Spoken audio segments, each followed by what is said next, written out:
You step off the jet bridge in Atlanta, and the next gate is not close. It is 2 terminals away, down a moving walkway that is not moving, past a monitor that just changed your flight again. Your knees are stiff. Your carry-on feels heavier every minute, and you keep telling yourself, I can make it. That is how people miss flights quietly. Airlines do have free help for moments like this: wheelchairs, escorts, carts. But if disability-related assistance breaks down, there is one airport authority they may have to connect you with. Before we get to that last resort airport authority, the first shift is understanding what being over 50 does and does not entitle you to. I am going to show you the requests that can make an airport day easier without adding $1 to your ticket. But here is the line that matters. Being over 50 by itself does not qualify you for disability accommodations.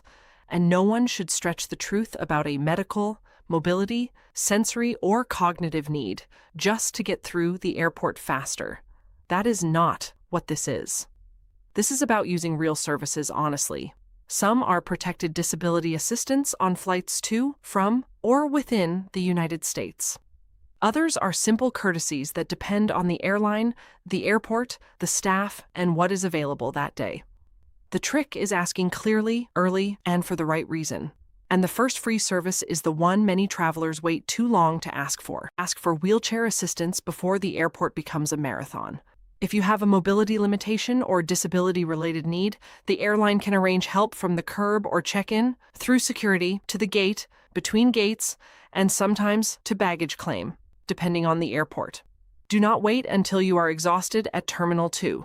Add the request when booking, call the airline accessibility line at least 48 hours ahead, and confirm it again at check-in. Say, I have a mobility limitation and need wheelchair assistance from check-in to the gate and during my connection. You may wait. It is not a personal attendant, but getting to the gate is only half the battle if boarding itself is the most stressful part. Pre-boarding is not a senior perk. It is a disability accommodation. If you need extra time to walk down the jet bridge, place a medical device, manage a sensory condition, or get settled safely, tell the gate agent before boarding begins. Use this sentence: because of my disability, I need extra time to board and get settled safely. Do not wait until your group is called. And do not use it as a shortcut for convenience. The point is safety, not status. Now imagine you boarded smoothly, but your next gate is in another terminal with 38 minutes on the clock. Ask for connection help before the first plane lands. Say it plainly. I need assistance making my connection in Chicago because I cannot walk long distances quickly. For disability-related mobility or navigation needs, airlines must provide help moving between gates, terminals, or airport zones. That might mean a wheelchair, an escort, or a cart where available. The mistake is waiting until you are standing in the aisle with everyone rushing past. Add it to the reservation, then remind the crew or gate staff before landing. It will not guarantee they hold your next flight, but it can turn a frantic airport sprint into a guided transfer. And once you finally reach the gate, the next free perk often appears only when the overhead bins start filling up. When the gate agent says the bins are full, listen closely. If the airline asks for volunteers to check carry-ons at the gate, that bag is usually checked for free. This can happen on crowded flights, small regional jets, or late boarding groups. Ask the exact question before handing it over. If you are looking for volunteers, can I gate check this carry-on at no charge, and where will I pick it up? That last part matters. Some bags go to baggage claim. Others come back at the jet bridge. But this is not a loophole for oversized or extra bags. Your bag may be handled. But what about food when the flight is long and your diet actually matters? On longer flights with meal service, some airlines let you request a special meal at no added cost. Diabetic, low-sodium, vegetarian, kosher, halal, or gluten-sensitive meals may be available, depending on the route and cabin. The key is timing. Do it online or call the airline at least 24 to 48 hours before departure. At the airport, catering may already be locked. Use this exact sentence: I'd like to request a diabetic meal for my flight, if special meals are offered on this route. Not every flight has them, but asking early gives the airline a real chance to load one. Food can affect comfort, but for many travelers, the real difference is where they sit. Seat choice is not always just a preference. If you have a disability-related need, you may be able to request seating that makes boarding, transfer, or assistance possible. That can mean a seat with a movable armrest, access for an aisle chair transfer, or a seat beside a companion who helps you during the flight. The request should go to the airline accessibility department before travel, and it should be documented in your reservation. Use this exact sentence. Because of my disability, I need a seat that allows safe transfer and access to the aisle. This is not a free upgrade loophole. Extra legroom and preferred seats are not automatic unless needed and available under the rules. Sometimes the person who needs access is not the passenger at all. It is the family member trying to help them reach the gate. At some airports, the most useful help is not on the plane. It is a gate pass. If your spouse, adult child, or friend needs help reaching the gate safely, the airline may issue an escort pass so you can go through security with them. This is often considered for passengers who need extra help, minors, or vulnerable travelers. Ask early at the airline counter, not at the checkpoint. Bring government identification and say, "My spouse needs help getting safely to the gate. Is an escort pass available today?" It is discretionary, never guaranteed.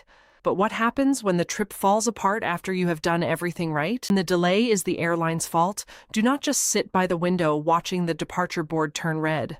Go to the service desk, open the airline app, and ask plainly, "Can you tell me what assistance your airline provides for this controllable delay?" That word matters. Controllable. Mechanical issues, crew problems, or airline operations may trigger commitments like rebooking help, meal vouchers, hotel accommodations, or ground transportation. Weather and air traffic control usually do not. Nothing is automatic. Policies vary. But the passenger who asks early often learns more than the passenger who waits quietly. Even when the plane leaves on time, one small onboard request can make the next 3 hours far easier. Once you are on board, your seat is not always the final word. If boarding has slowed and you see an open aisle seat, ask a flight attendant quietly, "If there is an open aisle seat after boarding, could I move? It would help me manage my knee safely." That wording matters. You are not demanding an upgrade. You are explaining a real access or comfort issue and letting the crew check safety rules, weight balance, and availability. The wrong move is pointing at a premium seat or claiming another passenger's space. The right move is honest, specific, and early. And then there is the final tool, the one most passengers never hear about until something has already gone wrong. If the problem is disability-related, there is one phrase that changes the conversation. Say, "This is a disability-related issue, and I would like to speak with the airline's complaint resolution official." Not a supervisor, not whoever happens to be at the counter. A complaint resolution official, or CRO, is someone airlines must make available during operating hours for flights to, from, or within the United States. This is for access problems, boarding help, seating accommodations, wheelchair assistance, service issues tied to a disability. It is not for fares, miles, or ordinary rudeness unless disability rights are involved. Use the phrase calmly and early. Once you know that person exists, the whole airport starts to look different. That is the turn. The hidden problem was never the long terminal, the tight connection, or the gate agent having a bad morning. The real problem is arriving with only one sentence. "Can I get help?" That sentence is too blurry. Stronger travelers ask with shape. "I need wheelchair assistance from check-in to the gate. I need extra time to board before general boarding starts. I need help finding the closest restroom before the connection." Need, timing, location, and the ethical line matters. Disability accommodations are for real, disability-related needs. Courtesy requests are just that, requests. The most prepared traveler is not demanding. They are clear. So before your next flight, here is the short checklist that ties all 10 together. Before you fly, call the airline accessibility department. Add wheelchair help, connection help, special meals, and seating needs to the reservation before airport day. At check-in, confirm it again. At the gate, say exactly what you need. Pre-boarding, extra time, or help making the next flight. If something breaks down, ask clear questions. Who is arranging it? Where do I wait? How long should it take? And if the problem is disability-related, the authority airlines must provide is the Complaint Resolution Official, or CRO. Flying after 50 gets easier when you ask early, clearly, and honestly. Comment with the airport that stresses you most. Thanks for watching, and subscribe for practical travel scripts that make the next trip calmer.